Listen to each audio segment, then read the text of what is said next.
Hello everyone, I'm Clarentina Omale, the founder and creative director of Tina's Beats and Couture. We're a fashion brand that specializes in making outfits for both male and female.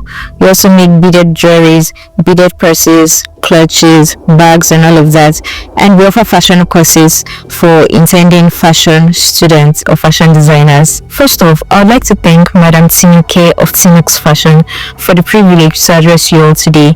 And to alumni listening to me, thank you for granting me your audience and well done for the work so far. Today I'll be treating the topic life after fashion training.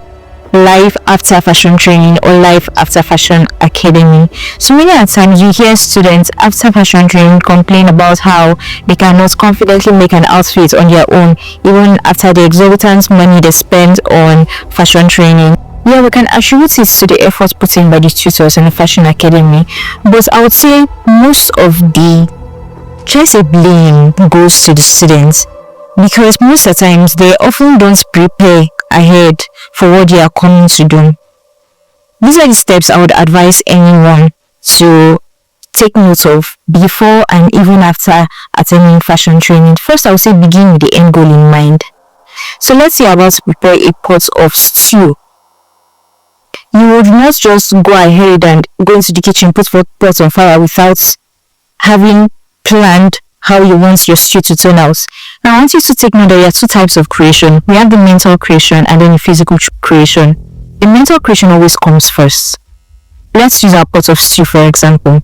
So you would first of all say, okay, should I pick between fresh tomato or tomato paste, or should I mix them? Do I want a fish stew or a beef stew, or do I want goat meat? You see, you plan, what season am I going to use? You plan all of this, and then at the end of the day, you are likely to perceive the kind of aroma of stew that would produce at the end of the day. You first of all create it, you plan it, you conclude it in your head.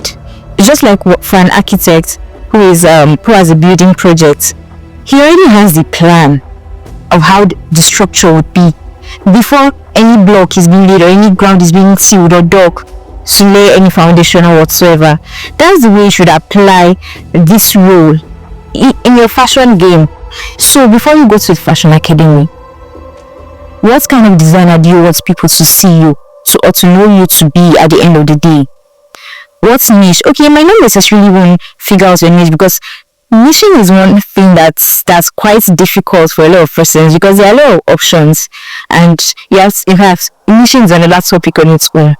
So you would first of all think, what kind of designer do I want to be? What's my audience, my target audience? Plan it out at the beginning so that you'd work with that plan while you are there. Secondly, you have to put first things first. Now you've taking out this period of your time, be it 6 months, 7 months, 9 months, depending on the amount of time you're spending in that particular fashion training program. So you have to dedicate that, you know that this time is for this purpose and I am here to achieve it. And then you have to put first things first. Not when it's time for training. Oh, my friend's party, I have to attend. She's my best friend. Is that why we are here? Just being silly excuses. Or when others are studying, let's say this week we are studying 6-piece skirts, but then let's say a particular designer which you idolize posted an outfit and you love the outfit, you are confused, how did she make this sleeve? So when your tutor is teaching on 6-piece skirts, you are online searching for the steps, the procedure on how to achieve this particular sleeve. You are distracted. Unless your mind be where it's meant to be at the right time. Do you understand? My third point is be proactive. Let's say for this week we are meant to study 6-piece skirts. We're in the 21st century, information is all over the place. So you can go ahead to browse and see what it looks like, see the different types, how it can be achieved, how you can play around from different designs with it. So when you come into the class and you are teaching, you already have a first-hand knowledge of what he or she is teaching. So it will be easy to comprehend. Do you understand? That's just one. Also, when a particular topic is being taught in class, don't be ashamed. When learning environment, ask your mates. If your tutor is not there to attend to you, you can ask your tutor. If she or he is not there, ask your mates. If you see anyone is forming for you, leave and go and meet another person and ask. Don't be ashamed. You are here to acquire knowledge. Do you understand? Then, at the end of it all, when you're done with your fashion program for this stipulated period of time you're there for, I would advise that you sharpen the saw. Don't just go home and relax.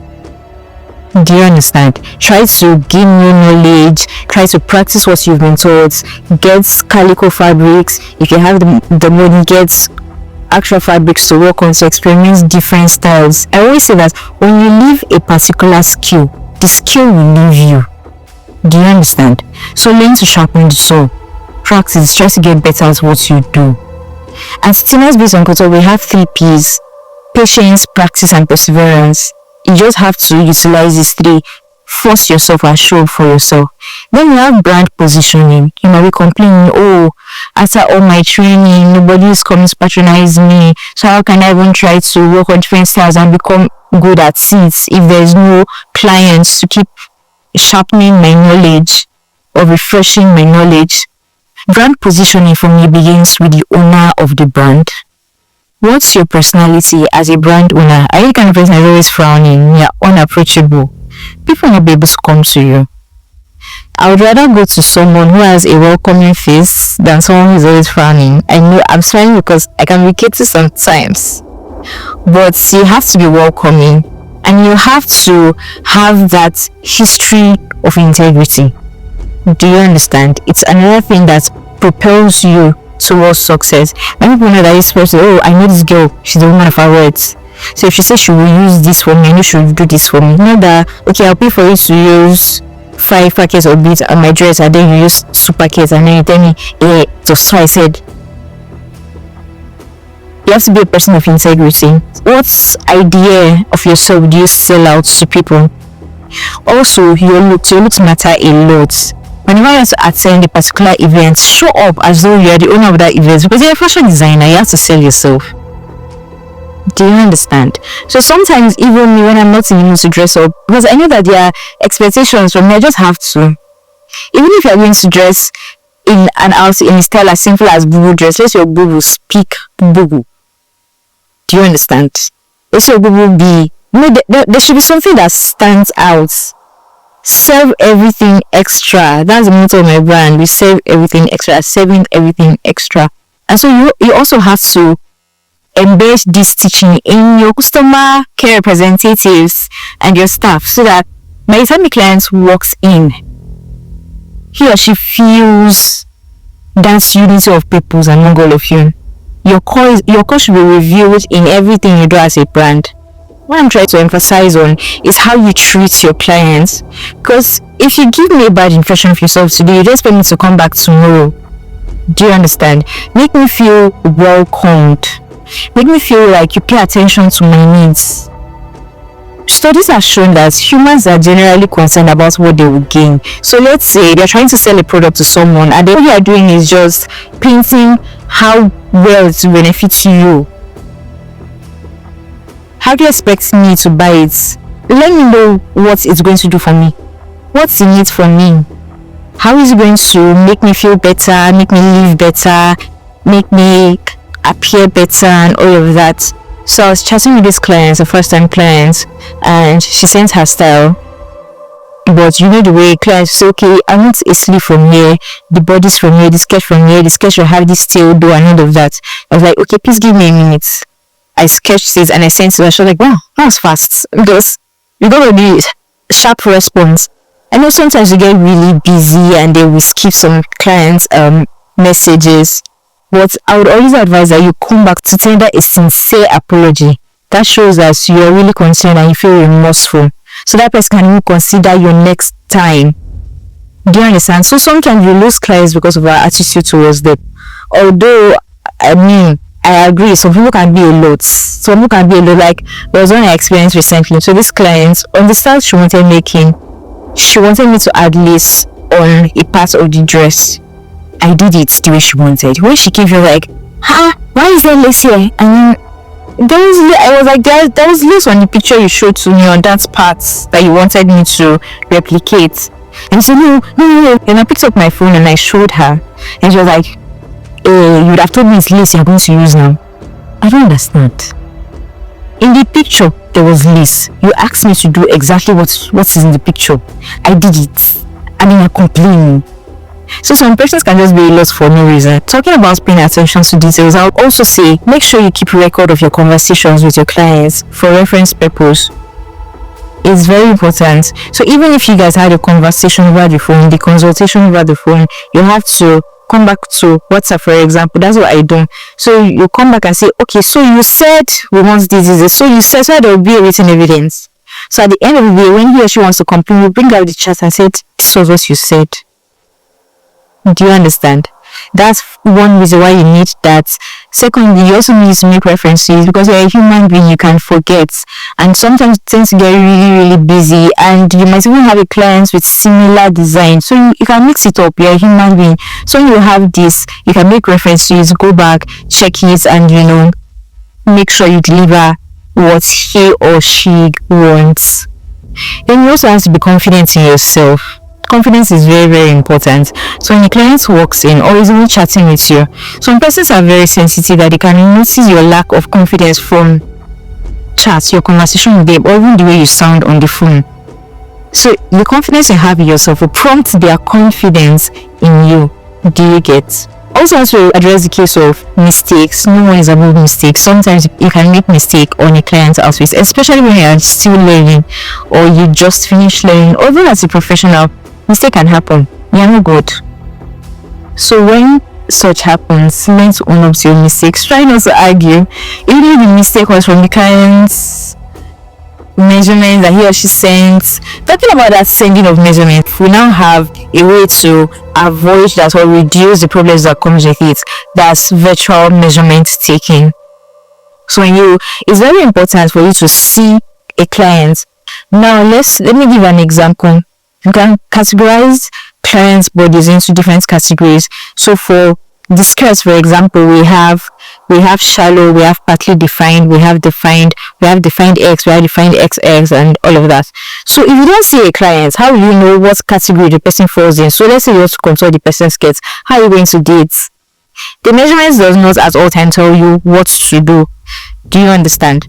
So it's always good to have a one-on-one consultation with the person. At least we've had enough time to really look at the person and know what to do. Sometimes they have to just sit down. Not sometimes, all the time, just sit down because you can forget.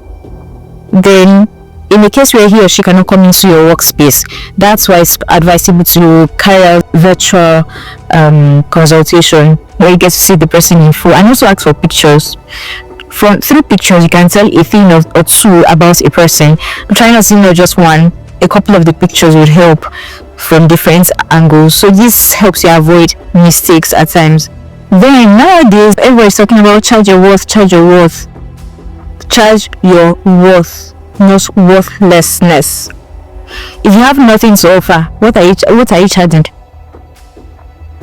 So when you want to confidently charge, when you want to confidently price your outfits, let's be based on what you know you can give, and be honest about it. Don't charge for, let's say, cutting hairstay, of which we know cutting hairstay in some places they are of different types. Some places you have it for 1,525 and above, and then we have the nylon hairstay, which is 700 naira or so.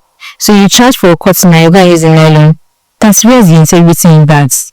If you don't have value, you cannot give value. So add value to yourself to be able to charge your worth. You have to keep reinvesting in yourself. But you cannot do it all. Do you understand? And when you keep doing the same thing over and over again, your customer will get tired now. Your work has to be versatile. Do you understand? They'll get this different touch each time they patronize you. Not one thing. And make sure you give what you promise your clients. Then again, I would also say you have to leverage social media. You have to put yourself out there. We're in a technological age, you have to take advantage. You have to leverage social media. I know content creation can be very difficult. At the beginning, you cannot really be paying a content creator, paying yourself. That's going to be really difficult, except you have another means to take care of that for you. But at the beginning, I don't think you can afford it. So you just have to push yourself until you have the means to pay a content creator. But make sure you show up. Make sure you follow trends. So whatever style that comes into the society, you have to try to learn it and show people that you can do it. Be versatile, be well informed, sharpen the soul. So I told Madam Tinike that I wasn't going to exhaust the 15 minutes given to me because I don't know if I'll be talking for that long. I hope I haven't exhausted 15 minutes, have I? So now let's get to your questions and thank you.